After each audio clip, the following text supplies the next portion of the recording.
for yourselves treasures upon earth, where moth and rust doth corrupt, and where thieves break through and steal. But lay up for yourselves treasures in heaven, where neither moth nor rust doth corrupt, and where thieves do not break through nor steal. For where your treasure is, there will your heart be also. The light of the body is the eye. If therefore thine eye be pure, thy whole body shall be full of light. But if thine eye be evil, thy whole body shall be full of darkness. If therefore the light that is in thee be darkness, how great is that darkness? No man can serve two masters, for either he will hate the one and love the other, or else he will hold to the one and despise the other. He cannot serve God and mammon. Miss Sharpe, tarry a moment. I have a letter for you. For me? Here. I've never gotten. Are you going to service every member of my staff? Are there any misses for me? Oh, of course, ma'am.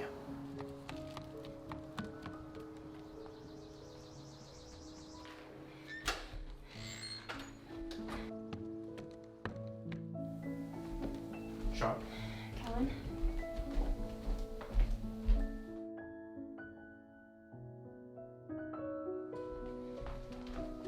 Oh, Maggie, there you are, girl. Get in here. The food won't make itself presentable. Help us with this. Helen, have you peeled the potatoes yet? Yes, ma'am. Good.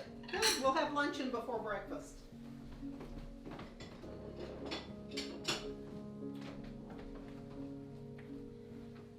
Maggie, it is almost 9 o'clock.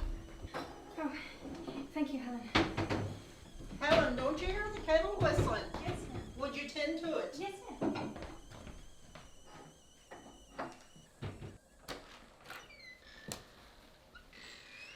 Hurry, it's almost 9. Yes, ma'am.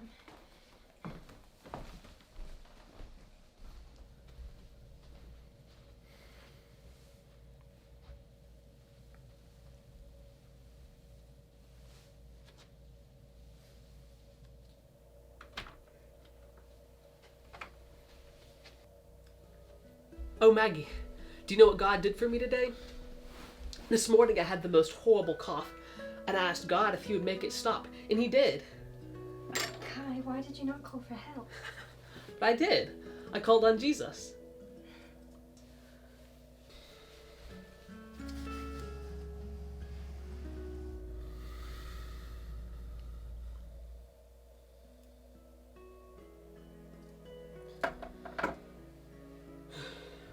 Thank you.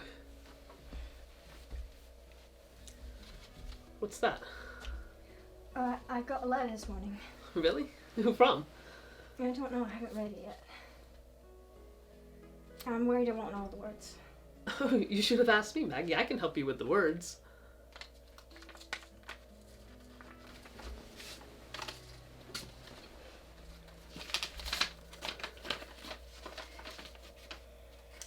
To Miss Margaret Sharpe from the Law Office of Mims and Gray. We regret to inform you that your Uncle Jefferson has died. We will visit your home to Apprise. It means to inform. apprise you of the Details. apprise you of the details of your uncle's last will and testament. We plan to arrive on Tuesday next, January 14th, 1890. I've never heard of an Uncle Jefferson. He could not have been Aunt Sarah's husband because he was a Bell, not a Sharpe. And anyway, they've been dead for years. Never even met them, just heard stories. Don't you live with your aunt? Well, yes, I call her aunt, but She's my great aunt. So Uncle Jefferson would have to have been my father's brother. Maybe he left you something. No. I've heard a little of my family history. Apparently we've always been poor. I can't imagine being rich. Oh, get back.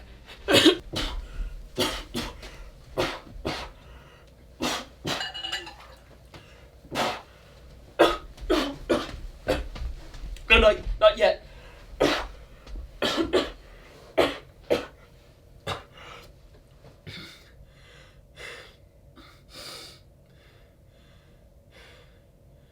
Okay. I think it's good now.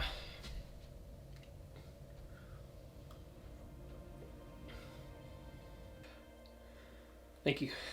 You're welcome. Oh, I almost forgot. I wanted to ask you if you had any wishes for something for a birthday gift. Your birthday is tomorrow, isn't it?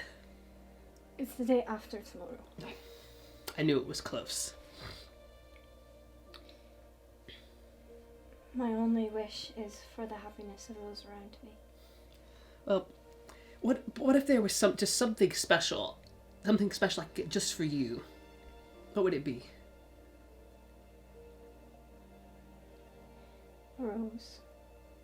Hmm? I might like to have a rose. I think flowers would make my house a wee bit more cheerful.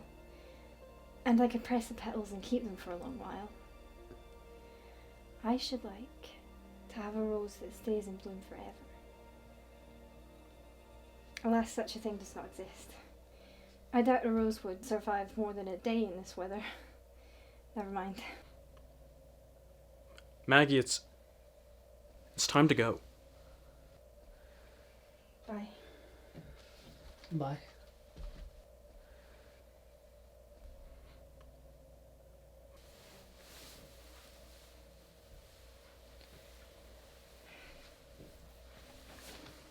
I don't know how you do it. How can you be so close to him when he coughs like that? I backed away. Not near far enough. It's a wonder he doesn't kill us all. As the doctors have explained to us time and time again, Guy is more vulnerable to the illness because his body doesn't fight it the way it should. If you or I got it, we'd be well in a few weeks. Car just keeps getting it over and over. It's still dangerous. You and I have been around him for years. You're still afraid. I am rightfully uneasy. You should give him his medicine tomorrow. Then you see there's no need to make such a fuss. Wait a minute, Sharpe. I do have a mind to tell you something. Oh? Would you like to know what I have a mind to tell you? You seem bound to tell me no matter my response. I have a mind to tell Mrs. Sullivan that you stole my best jacket and sold it to pay for your aunt's medicine. Why on earth would you do that? Because I have a mind to. Why would you want to get me fired? Because I have a mind to. Well, what got into your mind? If I'm gone, you'd have to give Kai his medicine. What's more, if I'm gone, who would you tease and poke fun at? You know, I thought about that. But I have something bigger planned. I'm smarter than you give me credit for. And what is this magnanimous plan of yours? What I mean is, what's the something bigger? Because when Mrs. Sullivan dismisses you, you'll be all the more grateful to me when I convince her to rehire you. And it stands to reason that when you have your place back, you'll be all the more grateful to me for saving your position. But if you were the one who... And it stands to reason that if you're grateful to me, perhaps you'd be willing to do me a rather large favor? Count. Please, Sharpe, just... Don't call me Sharpe, what? I really did tear my best jacket. I need your aunt to mend it for me. She still does little things like that, doesn't she? What does it look like? What does it look like? Your best jacket. Oh, it's that brown one, you know, Here.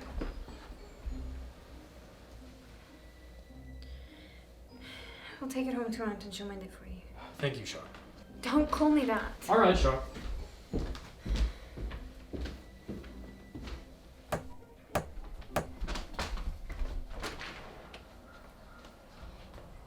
How may I help you? I've been charged with delivering this letter to Mr. Sullivan. Is he at home? He is, sir. I will give it to him straight away. No, that won't do. I must give it to him myself. No eyes must see it but his. May I tell him who's delivering the letter then, sir? Roger Hamilton. Well, Mr. Hamilton, You're Maggie Sharpe, aren't you? Yes. How do you know my... Let him come up, Maggie.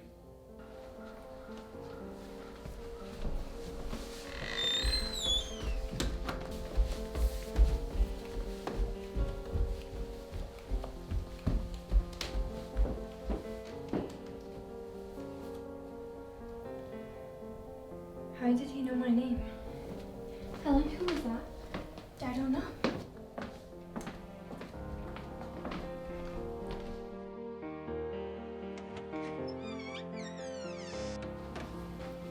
Oh, Maggie dear, I'm so glad you're home. Whose coat is that? Oh, it's Helen's. Oh, does he need me to mend it for him? Only if you don't mind. Oh, I don't mind. I need to keep these fingers working. Your fingers are so swollen even now, and I can do it for you. Oh, no, no. You sit down here, eat your dinner, and you go to bed. Yes, Aunt.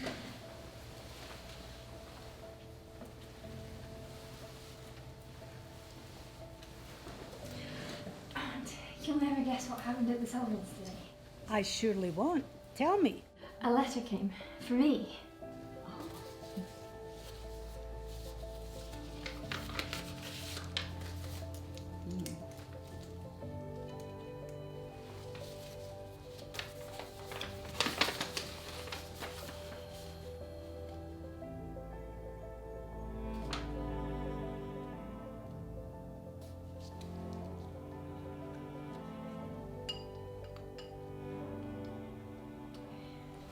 Who is Uncle Jefferson? Why have I never heard of him? Kai thinks he might have left us an inheritance. Isn't that laugh? The Sharpe rich enough to leave an inheritance. Jefferson Sharpe was your father's brother. I've not heard from him in years. He disowned us some years ago, before you were born. He and your father got into a fight about money, of all things. Jefferson took residence in New York, where he made his fortune. His fortune? He really is rich. He is. He is indeed. Very rich. That is, he was. I doubt he left anything to us, though. We will still be as we are now, dear heart. The lawyer should be here tomorrow.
Am I late? No.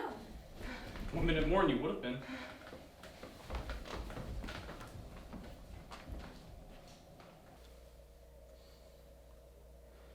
That's it. Thank you, Cullen. That went well. Really, it didn't hurt too badly. No. Maggie, are you leaving? No, why? I mean, I wouldn't blame you. I know this is a horrible job being here with me. What? Are you training him to do this in your stead? No, not at all. Callan is still worried that he'll contract. I think it's ridiculous that he just stands there in the back of the room like you're some sort of... I want him to see that there's nothing to fear. I'm not leaving my post. Thank you, Maggie. I don't take you for granted. No.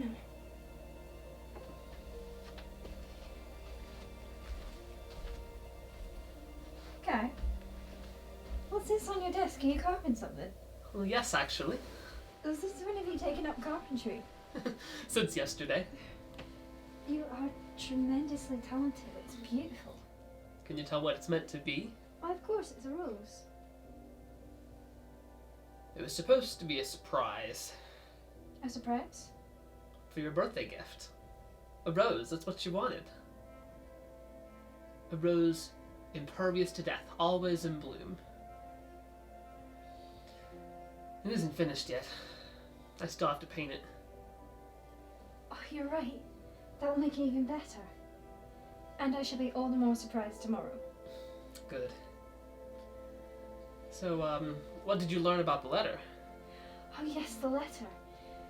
Jefferson was my father's brother. Oh, so you were right. Yes. As it turns out, you were right as well. He was rich, but Aunt says that he and my father had a falling out some years ago, and so it is highly probable that none of his fortune will be given to us.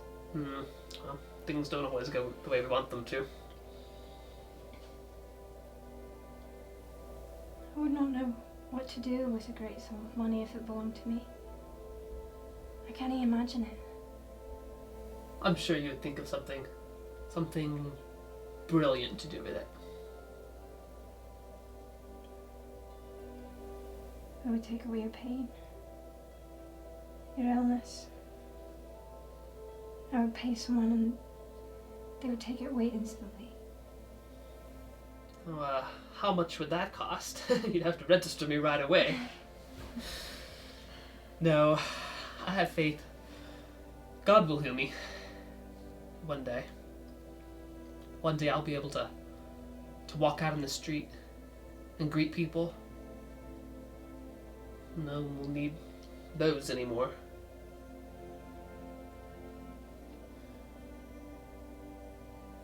No, Maggie, keep that.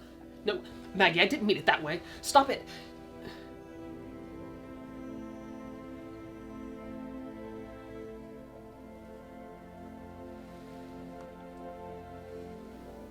I was holding my breath. Me too.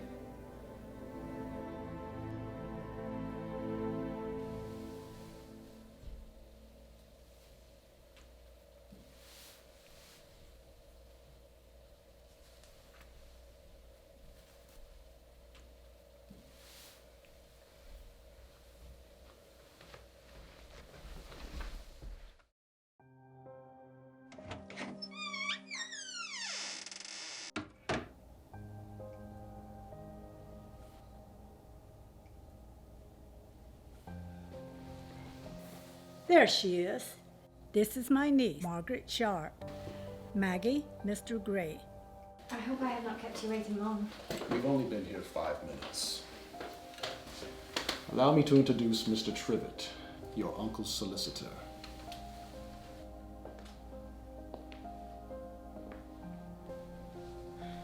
Shall we read the will then? Yes, please.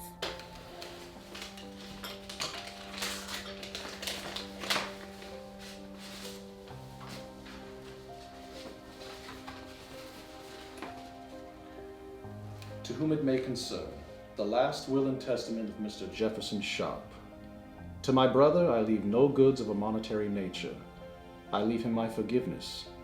That is all. To my brother's child Margaret, I leave the bulk of my estate, all my money, my land, and my possessions, a grand total of $40 million. I leave her these things on the condition that until she comes of age, she uses the funds to the complete and total approval and dictation of my solicitor, Tribbett. Though I never knew my niece, I hope this gift will leave her and her children well provided for until the end of their days. You'll need to move to your uncle's estate in New York so you can learn to effectively manage it and properly take control when you come of age. What age? 21. You mean move to New York and live there until I'm 21? Wait. First things first. Do you accept the inheritance and the terms and conditions of the will? What about Aunt? She would be coming to New York with me, right? No. But Please give us a moment to discuss this.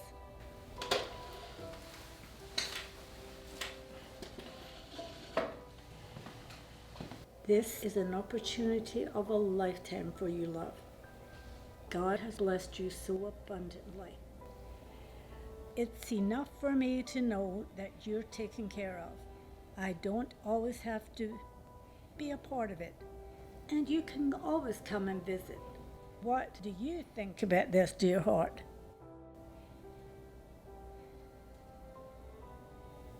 I do think I should take this opportunity, Aunt. But I don't want to leave you. 3 years is a very long time to be without you. I've never even spent 3 days away from you. That's all right. That's all right, love. We'll be together again. And just think of all the people you can help with your inheritance. We will only be apart until your 21st birthday.